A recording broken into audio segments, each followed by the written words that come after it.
আমি কিন্তু সন্তুষ্ট হতে পারিনি। এটা কিন্তু প্রত্যাশিত ছিল না।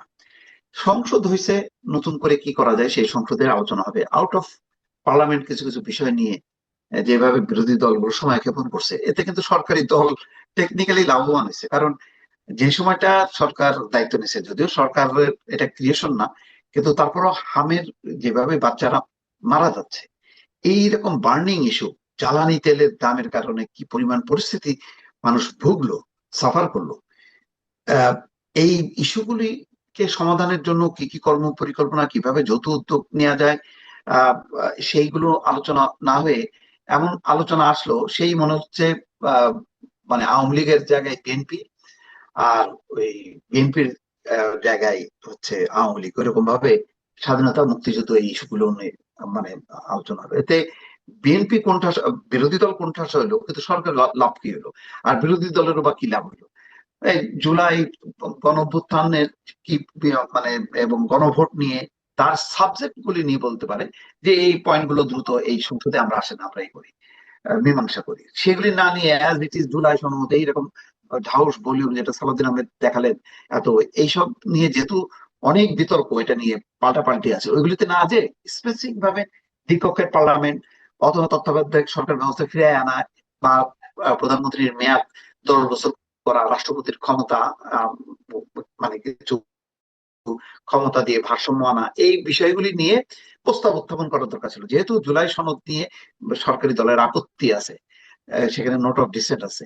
এমনকি দেখলাম যে সালাউদ্দিন আহমেদ বলেন যে এনসিপিরও নোট অফ ডিসেন্ট আছে অনেকগুলো পয়েন্টে। তো ফলে এই মানে বিতর্কিত বিষয় পার্লামেন্টের বাইরের ইস্যুটাকে এখানে না এনে পার্লামেন্টের বাইরে বরং যেই দ্রব্যমূল্য নিয়ে আহ, এখন পরিস্থিতি, হামের যে প্রকোপ, বাচ্চারা মারা যাচ্ছে, ডেঙ্গুর প্রাদুর্ভাব এখনো পর্যন্ত আছে এবং বলছে যে বর্ষায় আরো বাড়বে, এগুলি নিয়ন্ত্রণের জন্য কি কি কার্যকর ব্যবস্থা করা যায়, এরকম নতুন কিছু আহ, বিষয় যদি কমিশন হইতো, কমিটি হতো, তাহলে বলা যেত যে এই পার্লামেন্ট একটা পজিটিভ দিকে সরকার বিরোধী দল মিলে জনগণের আকাঙ্ক্ষা বাস্তবায়নের জন্য তারা কাজ করছে।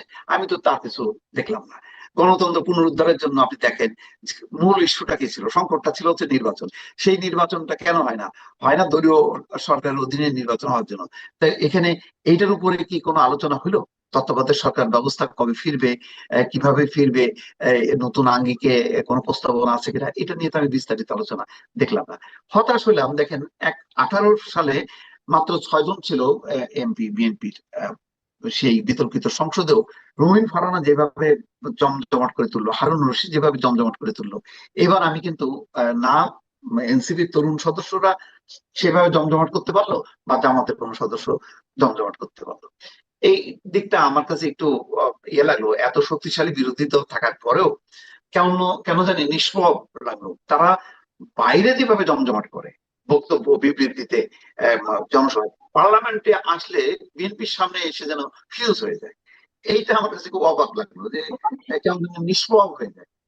তো এইটা আমি বুঝি না যে তাহলে বাইরে গরম বক্তৃতা দিচ্ছে, সংসদে এসে কেন মিনমিন করতেছে বারবার, কেন এখন তারা বলতে বাধ্য হচ্ছে 71-এর জামাত আর এখনকার জামাত এক না? তো এক না দেখলে দেন যে আমরা ওই জামাতকে আমরা মানি না, ওই স্বাধীনতা মুক্তিযুদ্ধ বিরোধী যে জামাতের নেতৃত্ব, ওই দলের অংশ আমরা না, বললেই তো মিটে যায়। এই দিকটা আমার বেশ মানে আমি একটু হতাশ হয়। কিন্তু প্রধানমন্ত্রীর আমি দেখলাম যে তিনি ওই যে সরাসরি নাম ধরে সমালোচনা করছেন না, সংযুক্ত ভাষায় কথা বলছেন, যখন যেটা প্রশ্ন উত্তর করে যে কথা বলার দরকার সে কথাগুলি বলছেন। তারপর চেয়ারটা বলছেন এই চেয়ারটা আরামের না, এটা কঠিন চেয়ার। কিন্তু আগে তো আমরা দেখতাম যে এই চেয়ারটা আরামের চেয়ার, এই চেয়ারটা ক্ষমতার চেয়ার, এই চেয়ারের বাইরে বসা যায় না। আমি দেখলাম যে যখন আইনমন্ত্রী বক্তব্য রাখছেন, তিনি পিছনে বসে আছে। হঠাৎ করে চিফ হুইপ নুরুল ইসলাম মনি দেখে বিব্রত বোধ করলেন, তাকে বসালেন। তার মানে ওই প্রধানমন্ত্রীর ক্ষমতার চেয়ারের বাইরে অন্য চেয়ারও বসা যায়। তার একটা মানে এই বসার মতো দিয়ে আমি এই দৃশ্যটা আমার কাছে বেশ ভালো লাগছে যে এই চেয়ারটাকে চেয়ার মনে না করা, এই মানসিকতাটা, এটা খুব অসাধারণ। আজকে দেখলাম সিলেটে গেলেন, আহ, মানে কাঁধে ব্যাগ নিয়ে এসে নামছে অন্য, আমরা যেভাবে নামি। তো কিছু জি। পজিটিভ দিক সত্ত্বেও এই পার্লামেন্টের প্রথম পার্লামেন্টটা একেবারে প্রথম দিনই সরকার বিরোধী দল মিলিয়ে তারা 15 বছরের স্বৈর শাসনের বাইরে এসে তারা যে নতুন কিছু করবে এরকম প্রত্যয় কিন্তু আমি দেখলাম না। এই কারণে আমি কিছুটা হতাশ। আচ্ছা, একটা জিনিস সেটা হলো আপনার ধরেন এই নতুন যে সংসদ যাত্রা শুরু করলো, শুরু থেকেই কিন্তু যেমন আপনার সংবিধান সংস্কার পরিষদ গঠনের বিতর্ক, ওটাতে বিএনপি সব এমপিরা শপথ নিলেন না। কিন্তু সংবিধান সংশোধনের জন্য যে প্রক্রিয়া যে শুরু করতে তো হবে, এই সংবিধান চলবে না এবং এই সংবিধানে অনেক কিছু সংশোধন করতে হবে। কারণ যে সংবিধানটা সর্বশেষ ছিল ওটা তো আসলে শেখ হাসিনার সংবিধান ছিল, ওটা তো হুম 72-এর সংবিধান ছিল না। তো হুম হুম ওই সংবিধানটা তো পরিবর্তন করতেই হবে। হুম কিন্তু আমি কিন্তু ভেবেছিলাম এই পরিবর্তনের বিষয়গুলো প্রথম অধিবেশনে সবচেয়ে গুরুত্ব পাবে, কিন্তু এই পরিবর্তনগুলো নিয়ে কিন্তু একটা কথাও হলো না। একটা কথা মানে কি, শেষ দিকে সেটা কমিটি তৈরি করার কথা বলা হলো, যে একটা কমিটি তৈরি করে দেওয়া হবে, সেই কমিটি ঠিক করবে কোনটা কোনটা পরিবর্তন করা হবে কি হবে না। এটা আগের বারও হয়েছিল, হাসিনা যখন সর্বশেষ পরিবর্তন করেন তখন উনিও একটা কমিটি করে দিয়েছিলেন। যদিও সেই কমিটিতে তত্ত্বাবধায়ক সরকার বাতিলের ব্যাপারটা ছিল না, কিন্তু ওটা হাসিনা নিজে গাইড করে যুক্ত করেছেন। তো যা হোক, সেটা যেটাই হোক, কিন্তু এক্ষেত্রে এই কমিটি করার ব্যাপারটা এটা শুরুতেই কেন হলো না, একদম শেষের দিকে এসে এমন সময় হলো যখন আর সংবিধানটাকে সংশোধনের কোনো কিছু করা গেল না। আমি শেষ প্রশ্নটা করি, এক্স্যাক্টলি। আমি এখানে আমার মূল যে প্রশ্নটা, তাহলে এখন তো অধিবেশন মুলতবি হয়ে গেল, পরবর্তী অধিবেশন আবার ডাকা হবে, তাহলে তার আগ পর্যন্ত কিন্তু হাসিনার সংবিধানটা রয়ে গেল। কারণ আমরা প্রায় দেখি সালাউদ্দিন সাহেব বলেন সংবিধান এটা নিয়ে করা যাবে না, সংবিধান ওটা নিয়ে করা যাবে না। তাহলে এখন হাসিনার যে সংবিধানটা ছিল সেটাই কিন্তু এখন আমার দেশে রয়ে গেছে। তো এই সংবিধানও তো মানা হচ্ছে না। এই সংবিধানে তো স্পষ্ট করে উল্লেখ করা হয়েছে যে বঙ্গবন্ধু শেখ মুজিবুর রহমান স্বাধীনতার ঘোষক, হুম হুম হুম একদম স্পষ্ট করে আছে। ওখানে জিয়া রহমানের নামই নেই, কিন্তু প্রত্যেকটা এক- মন্ত্রী, ক্যাবিনেট, এমনকি প্রেসিডেন্ট, তারা সবাই বলতেছেন যে স্বাধীনতার ঘোষক হলো ইয়ে জিয়া রহমান। তাহলে এটা কেমন হলো? এটা খুব বিস্ময়কর। আমি আমি বললাম তো যে এইটা তাও সরকারি দল প্রস্তাব আনলো, 15 জন, 15 সদস্যের একটা, নাকি 10 সদস্যের হবে। তার মধ্যে আহ, মানে 5 জন হচ্ছে থাকবে বিরোধী দলের, 7 জন সরকারি দলের, বাকি কারা হবে আমি জানি না। তো সেটাও আপনার নামটা দিতে পারলো না। বিরোধী দল বললো আমরা এটা পরে জানাবো। মানেটা কি? তার মানে না সরকারি দল সিরিয়াস, না বিরোধী দল সিরিয়াস।